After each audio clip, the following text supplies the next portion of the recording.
So one is that the concept of time and distance has gone away. We don't worry about, we are working through the day and night without looking at the clock, really.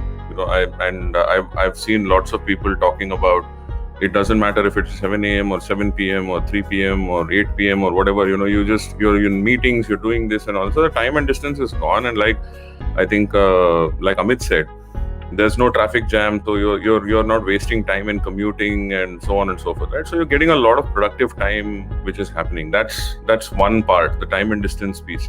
And the second part, I think, is that people have got used to a lack of physical proximity.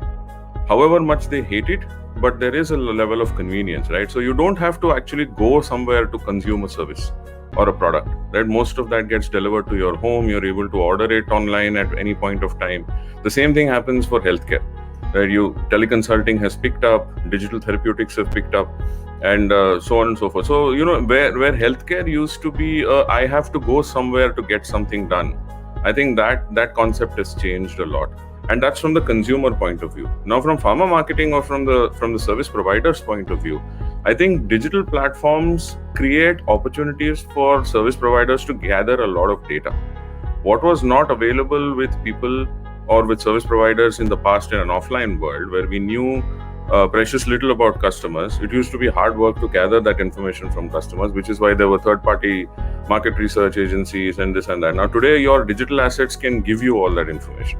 You know enough about not just their physical and their demographic details, but a lot about the behavioral aspects, like Amit was talking about. And those behavioral aspects make a big difference, because a lot of digitization or digital effort is all about personalization.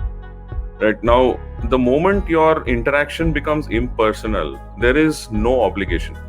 For example, if a sales rep would go and stand in front in the doctor's clinic, the doctor would kind of give him all the signals to say that I'm not interested in your call, make him wait for hours together and all that. But if you persevered, if you stood and waited, things would probably happen. There would be some level of obligation that the doctor would feel to meet you.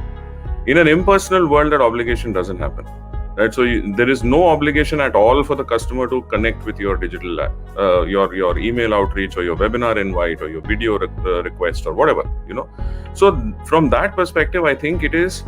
Lots of people in the industry ask me this question. How can I get a doctor to open my email?